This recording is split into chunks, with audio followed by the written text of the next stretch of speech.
오늘 하나님의 말씀은 구약성경 시편 102편입니다. 시편 102편 1절에서 7절 우리가 교독하겠습니다. 여호와여, 내 기도를 들으시고 나의 부르짖음을 주께 상달하게 하소서. 나의 괴로운 날에 주의 얼굴을 내게서 숨기지 마소서. 주의 귀를 내게 기울이사 내가 부르짖는 날에 속히 내게 응답하소서. 내 날이 연기같이 소멸하며 내 뼈가 숯같이 탔음이니이다. 내가 음식 먹기도 잊었으므로 내 마음이 풀같이 시들고 말라버렸사오며 나의 탄식 소리로 말미암아 나의 살이 뼈에 붙었나이다. 나는 광야의 올빼미 같고 황폐한 곳에 부엉이같이 되었사오며 내가 밤을 새우니 지붕 위에 외로운 참새 같으니이다. 아멘. 시편이 150개의 시가 들어있는데 그 가운데 참 오늘 이 102편은 자신의 그 환난과 고통 가운데 하나님 앞에 부르짖는 그런 기도문인데 그 표현이 정말 너무 실감나는 표현입니다. 자신의 날은 연기같이 다 타버려가지고 자기 뼈는 완전히 숯같이 돼버렸다. 여러분 신약성경의 히브리서 11장 4절 5절에 보면 이런 말씀이 있습니다. 믿음으로 아벨은 가인보다 더 나은 제사를 하나님께 드림으로 의로운 자라 하시는 증거를 얻었으니 하나님이 그 예물에 대하여 증언하심이라. 그가 죽었죠.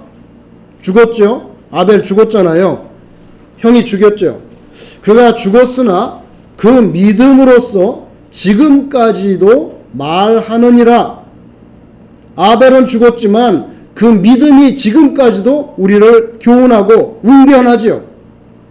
그 다음에 보면 믿음으로 에녹이 나옵니다. 에녹은 죽음을 보지 않고 옮겨졌으니 하나님이 그를 옮기심으로 다시 보이지 아니하였느니라. 이 사람은 죽지 않고 승천해버린 거예요. 그는 옮겨지기 전에, 그러니까 하나님이 데려가시기 전에 죽지도 않고 그냥 데려가셨는데 그 승천하기 전에 하나님을 기쁘시게 하는 자라 하는 증거를 받았느니라. 놀랍지 않습니까, 여러분? 죽음을 보지 않고 승천했다니. 그럼 얼마나 좋겠어요. 예?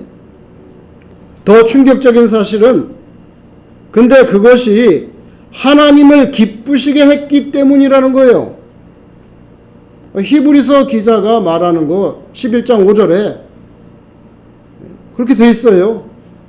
하나님이 그를 옮기셔서 다시 보이지 않았는데 옮겨지기 전에 하나님을 기쁘시게 하는 자라는 증거를 받았다.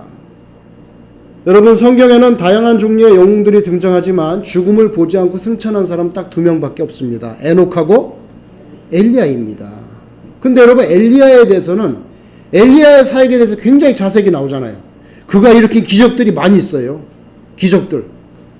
그렇게 엘리야에 대해서는 자세히 나오는데 에녹에 대해서는 그런 게 없어요. 뭐 에녹이 기적을 일으켰다든지 없단 말이에요.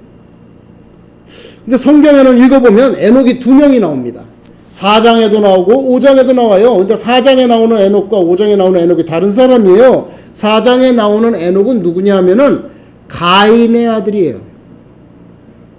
아시죠 여러분? 가인이 아벨을 죽였잖아요. 죽여서 쫓겨났죠. 쫓겨나서 유리방랑하게 산다고 그랬어요. 그런데 그 가인이 이제 아들을 낳는데 그 아들은 에녹이야. 4장. 근데 5장에 가면 다른 에녹이 나와요. 그 사람은 누구냐 하면은 이제 아벨은 죽었고 가인은 쫓겨났고 하나님이 새로운 생명을 줬어요. 아담과 하와에게. 그 누구냐면 셋이에요. 세 번째로 나서 셋. 하여간에 이름이 셋이야. 셋을 줬는데 그 셋의 그 자손 가운데 누가 나오냐면 에녹이 나와요. 그러니까 창세기 4장의 에녹은 가인의 아들이고 5장에 나오는 것은 완전히 다른 셋의 후손 중에 나오는 에녹이란 말이에요. 그런데 창세기 4장에 보면은 4장 17절에 그 가인의 아들 에녹은요 자기 이름을 가진 에녹 성이 있었어요. 여러분 여기 쭉 가다 보면 다리가 나오는데 조지 워싱턴 브릿지, 그거 이름은 조지 워싱턴 이름을 붙인 거죠. 그것처럼 창세기 4장에 나오는 가인의 아들 에녹은요, 자기 이름 에녹 성이 있었어요. 굉장한 거죠. 고대에 자기 이름을 가진 성을 가지고 있는 거예요. 또 가인의 후손 중에 야발이라는 사람이 있는데 이 사람은 육축의 조상이 됐다는 거예요. 또 후손 중에 유발이 있는데 유발은 수금과 퉁소를 잘 불어서 오늘날로 말하자면 예술가의 조상이 됐다는 거예요. 또 두발가인이라는 사람이 나옵니다. 4장에. 동과 철을 사용해서 여러 기구를 만들었다는데 오늘날로 말하면 기계를 만드는 그런 조상이 된 거예요. 그죠? 그런데 5장에 가면 세세 족보 가운데 나오는 이 에녹 등장하는데 죽음을 보지 않고 승천했다고 하는데, 그런데 그가 행한 업적이나 뭐 위대한 건 없어요. 성경에. 이것이 무엇을 말해주는가? 5장에 나오는 이 에녹은요, 사람들이 그런 부러워할 만한 뭐 예술의 조상, 뭐 기계의 조상, 목축가의 조상, 뭐 자기 이름으로 성을 갖는 이런 게 없는 평범한 사람이었다는 거죠. 그냥 길거리 가다가 만날 수 있는, 누구나 만날 수 있는 그런 평범한 인물이라는 거예요. 이상하지 않아요? 성경에 등장하는 위대한 인물들 생각해 보세요. 얼마나 훌륭한 영적인 거장들이 많았습니까? 그런데 엘리야를 제외하고는 어떤 사람도 자신의 신앙 업적 때문에 죽음을 맛보지 않고 승천한 사람은 없어요. 딱 한 사람밖에 없어요. 그 사람밖에. 그런데 에녹은 그것도 없어요. 여러분, 우리가 받아야 될 교훈이 있습니다. 평범하게 살았던 에녹에 대해서 중요한 평가가 2번 나옵니다. 딱 2번. 창세기 5장 22절, 24절 2번 나오는데 똑같이 하나님과 동행함으로 이렇게 나옵니다. 그 사람은 자기 성도 없었고 무슨 뭐 음악을 잘한 것도 아니고 기계를 만든 것도 아니고 육축가의 조상이 된 것도 아니지만 딱 2번만 그의 인생을 완전히 농축해가지고 딱 2번 평가를 했는데 5장 22절 24절에 하나님과 동행하였다. 그런데 이 사람을 두고 히브리서 기자는 히브리서 11장 5절에 그는 옮겨지기 전 하나님을 기쁘시게 하는 자라 하는 증거를 받았다라는 기록을 접하면 결국 하나님을 기쁘시게 한 건 뭐냐? 하나님을 기쁘시게 한 건 유별난 업적이 아니라 결국 뭐예요? 하나님과 동행했다는 거예요. 우리는 그렇게 유추해 볼 수가 있는 거죠. 여러분, 놀랍게도 하나님께서는 하나님과 동행함이 없이 하나님하고 동행하진 않아. 근데 부자라서 성을 가지고 있어. 하나님하고 동행하진 않은데 육축들이 많고 목축 기술이 많아서 좋아서 그런 육축의 조상이 되거나 음악을 잘해서 예술의 조상이 되거나 기계 제작의 조상 같은 그런 대단한 명성을 떨치는 것보다 그냥 하나님과 변함없이 동행하는 것, 그걸 더 기뻐하신다는 거예요. 이런 사실을 보면 우리가 그렇게 원하는 세속적인 성공을 향한 우리 그 애절한 목마름 있잖아요. 애절한 목마름. 제가 사장님을 몇 명 봤는데 살면서 안 그런 사장도 있지만 대부분 보면은 사장님들은 자신감 있어요. 자신감이 있더라고. 근데 자신감이 어떻게 나오냐면 걸을 때 나와. 걸을 때 나오는데 주로 배를 밀어. 이렇게. 배를 이렇게 밀고 이렇게 걸어요. 이상하더라고요. 배를 이렇게 밀어요. 그래서 배짱이 있나 봐. 여러분, 그런 어떤 아니면 유명한 정치가가 된다든지 무슨 지식이 많아서 무슨 학자가나 교수가 이런 애절한 목마름 있는데요. 사실 하나님 앞에서 그게 대단히 큰 어필을 주지는 못한다는 거예요. 배를 아무리 내밀어도.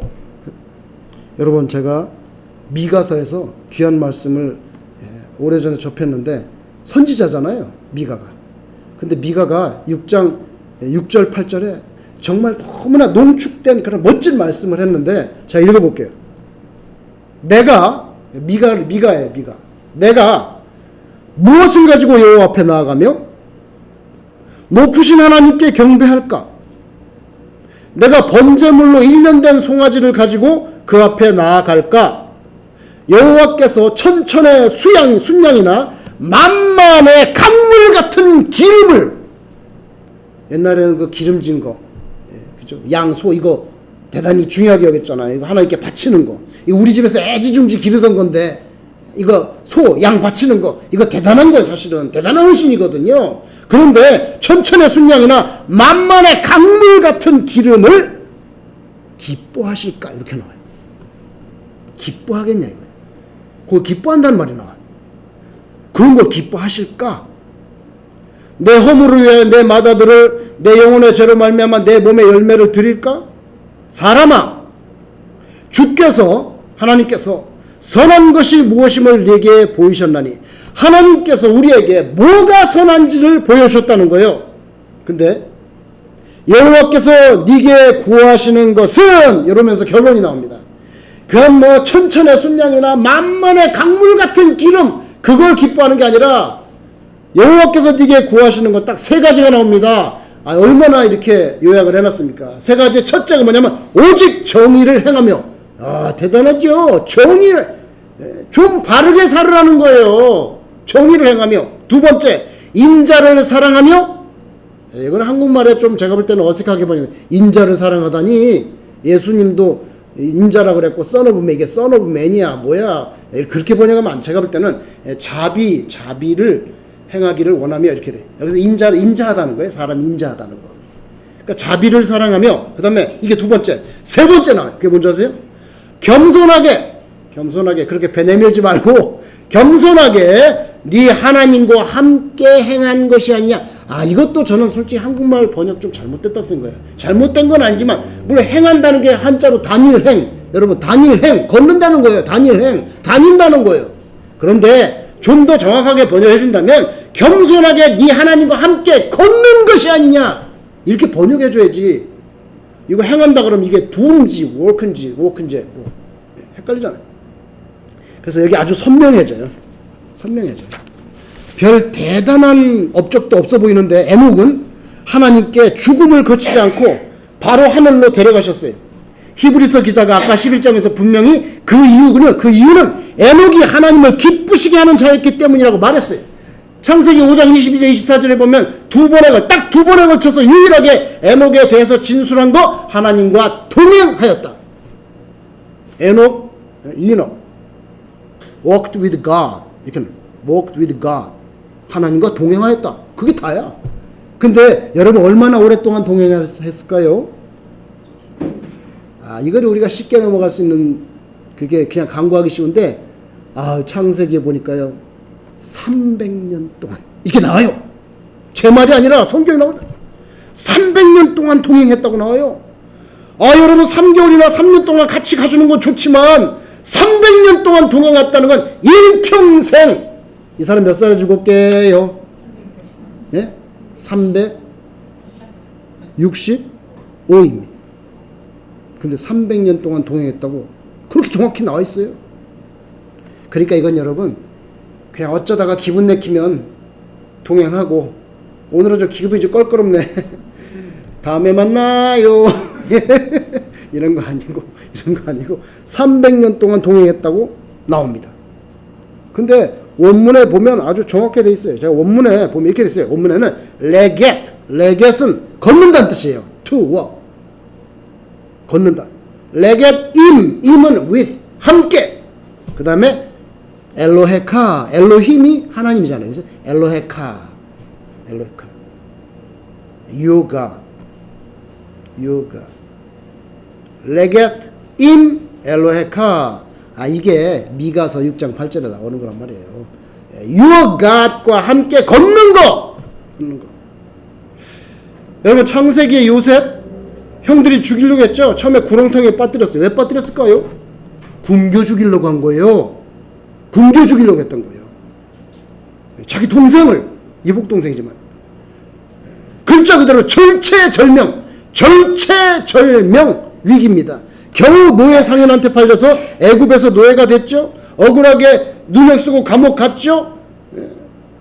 요셉이 17살 때부터 30살까지 그렇게 밑바닥 인생, 그런 그가 구렁텅이와 노예가 되고 감옥에서 일어설 수 있었던 것은 무엇 때문인가? 자기의 위치, 나 노예인데 나에 갇혔고 나 이 말도 안 통하고 17살 감수성이 예민한 때 여기 와가지고 부모도 없이 자기의 처지와 환경에 초점을 맞추지 않고 관계에 초점 맞췄습니다. 나는 누구를 의지하고 살까 여기에서. 말도 잘 안 통하는데. 대부분의 사람들은 어려움과 고난에 처하면 자신의 비참한 위치에 초점을 맞춥니다. 기도는 간절한데 내용은 대부분 뭐냐면 나 자신의 위치 변화에 그거에 대해 부르짖는 거예요.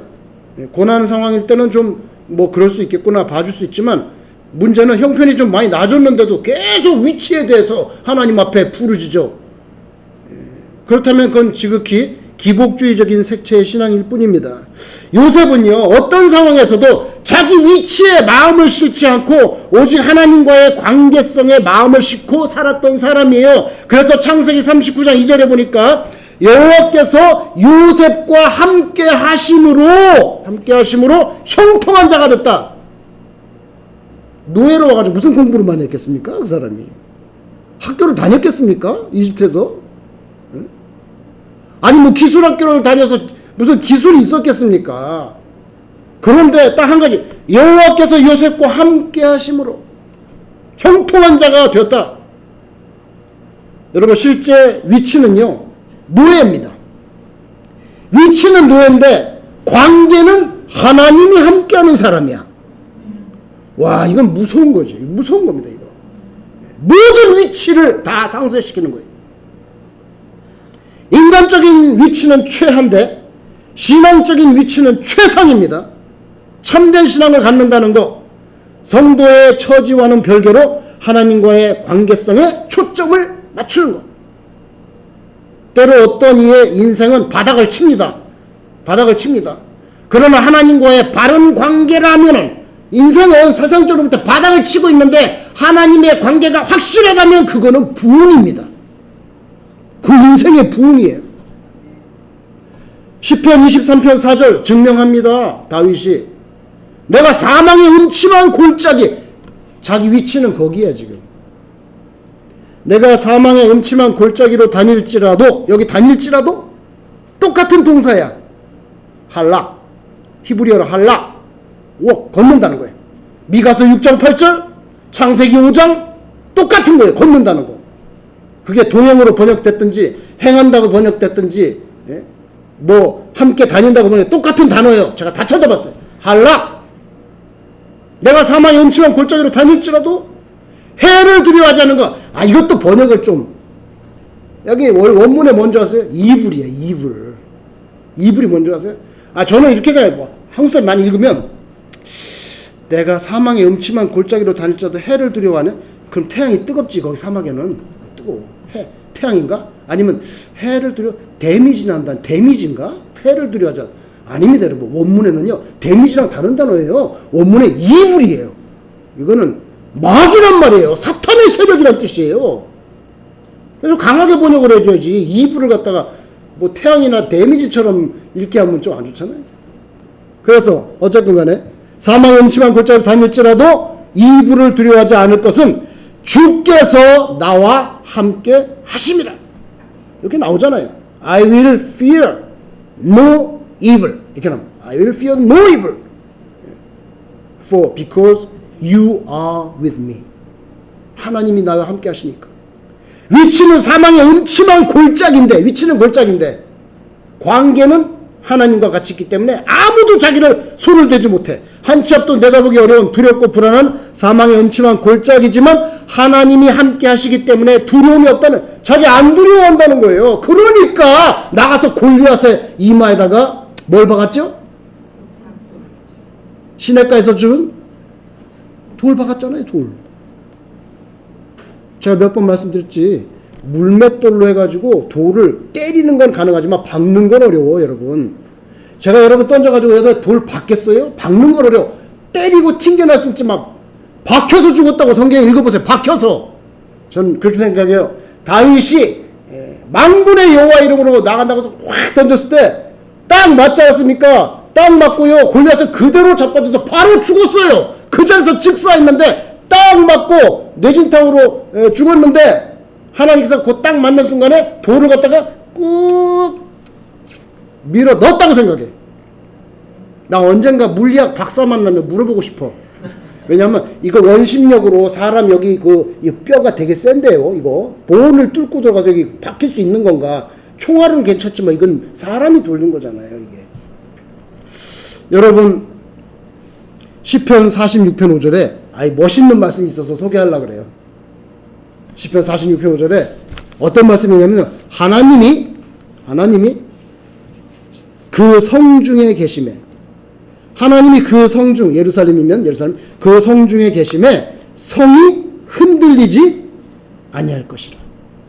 새벽에 하나님이 도우시리로다. 여기 여러분의 이름을 넣어도 돼요. 하나님이 아무개 중에 계심에 그 사람이 흔들리지 아니할 것이다. 여기 성은 여성으로 받아 영어 성경에 보니까 God is within her. God is within her. She will not fall. 절대 무너지지 않는다는 거예요. God will help her at break of day. 새벽을 이렇게 표현해. At break of day. 하루가 깨어날 때. 여러분 한 20년 전에 9월달이었는데 한국의 광주 아시죠?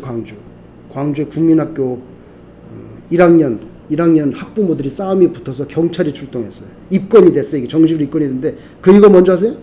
엄마들이 그날 반장 선거 투표를 했는데 거기에 불만을 가지고 학부모가 국민학교 1학년 학부모가 학교에서 뭐하고 싸움이 붙었는데 유리컵을 집어던졌어.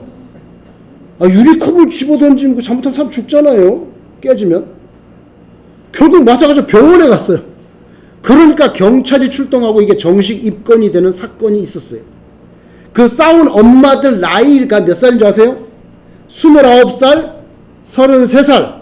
이 두 아주머니가 싸웠는데 반장 선거가 끝나고 오후에 학부모 모임을 하는데 한 아이는 18표를 받고 한 아이는 9표를 받았네. 그 18표를 받은 엄마하고 9표 받은 엄마하고 옥신각신하다가 싸움이 깊어져서 유리병을 집어던지는, 여러분 이렇게 세상적인 위치에 연연히 하는 게 사람이에요. 국민학교 1학년밖에 안 됐는데 그 반장 안 돼가지고 얼마나 여러분 그 사람이 높낮이에 마음이 실리는지 몰라요. 사람이니까. 장지에 여러분 이제 장례 치를 때 하관 예배 드려가 보면요, 묘지가 이렇게 있는데 어떤 때는 이렇게 언덕이 있고 어떤 때는 지대가 낮아. 또 어떤 때는요 해가 쨍쨍 사시사철, 어떤 때는 나무 아래 있어. 그래서 그늘이 드리기도 해요.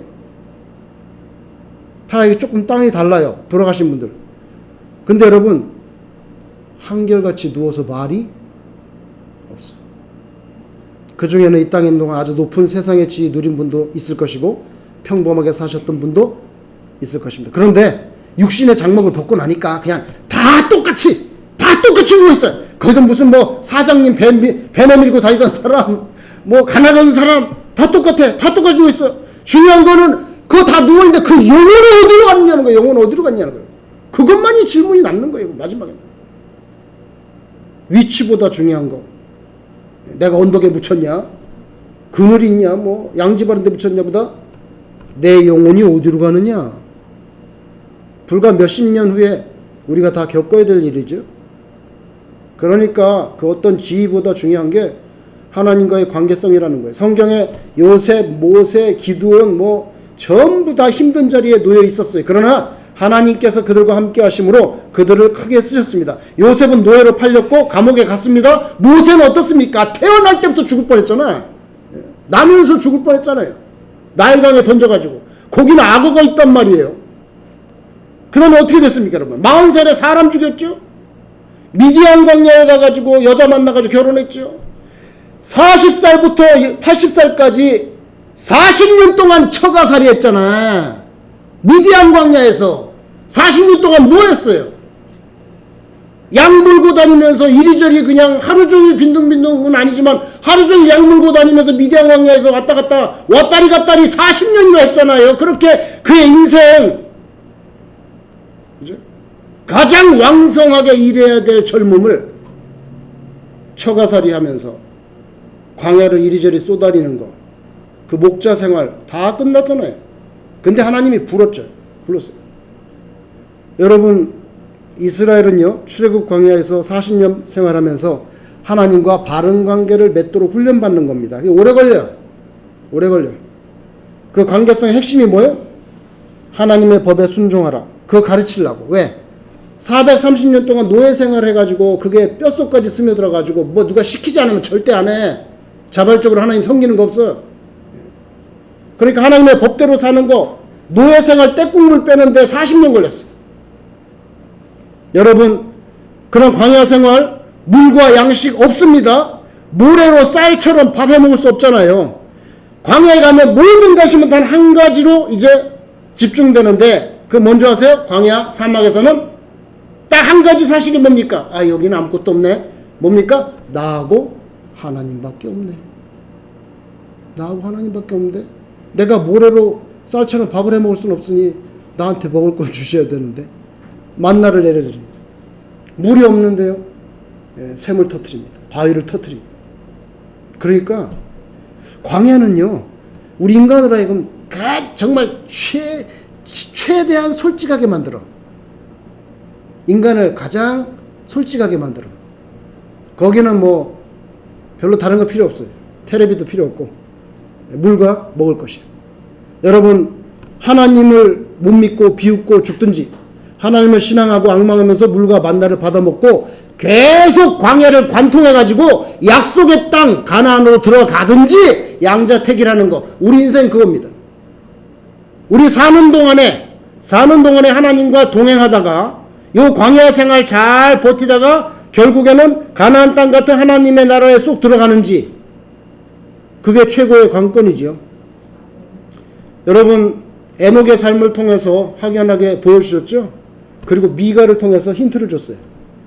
천천 같은 순양, 강물 같은 기름 그런 거 아니고 정의롭게 사는 거. 그죠? 정의롭게 사는 거. 그 다음 뭐예요? 자비롭게 사는 거. 세 번째 뭐예요? 겸손히 하나님과 동행하는 거. 동행하는 거. 여러분, 오늘 102편. 이 사람 위치는 어디입니까? 이 사람 지금 어디 있나요? 6절에 보니까 어디 있습니까? 예? 광야에 있습니다. 그리고 황폐한 곳이라 그랬어요. 자기 인생은 지금 광야 같다는 거예요. 자기 인생 너무 황폐해. 7절에 보세요. 시간대가 언제입니까? 예? 밤입니다. 밤입니다. 광야고 황폐하고 밤에 있습니다. 3절에 보면 자기 인생이 연기같이 소멸됐다 그랬어요. 고독한 곳이고 깜깜한 때입니다. 그리고 내 인생은 연기같이 없어지고 있습니다. 그게 그 사람의 위치예요. 위치. 근데 2절에 보세요. 2절에 나의 괴로운 날, 분명히 괴로운 날이죠. 더 이상 뭐 필요 없어 말이. 나의 괴로운 날에 주의 얼굴을 내게 숨기지 마소서. 주의 귀를 내게 기울이사 내가 부르짖는 날에 속히 내게 응답하소서 하고 자기 중심을 쏟아냅니다. 쏟아냅니다. 이게 그의 살 길이고 우리의 살 길인 줄로 믿습니다. 바울이 빌립보서 4장 12절 내가 비천에 처할 줄도 알고 좀 가난해도 그냥 예수 믿는 거 딱 부러뜨리고 그냥 이러지 않고 가난해도 계속 하나님 잘 믿는다 이거예요. 나는 내가 비천에 처할 줄도 알고 풍부에 처할 줄도 알아. 돈이 많거나 뭐 지식이 많거나 뭐든 하여튼 뭐 대단해 보여도 나는 하나님을 두려워하고 계속 풍부에 처할 줄도 알아. 모든 일에 배부르며 배고픔과 풍부와 궁핍에도 일체의 비결을 배웠다. 외물의 구애됨이 없이 내 중심을 지키는 것. 그 중심은 하나님과 같이 걷는 것. 여러분, 신자는 어느 곳에 있든지 하나님 때문에 품격이 있는 사람입니다. 너무 가난해도 그래도 품격이 있습니다. 아주 부자라도 교만하지 않습니다. 남을 무시하지 않습니다. To love mercy. 자비함을 사랑한다는 거예요. 그죠? humbly. 하나님과 걷는 것. 저와 여러분이 그렇게 사실 수 있기를 주님 이름으로 축원합니다. 기도하겠습니다.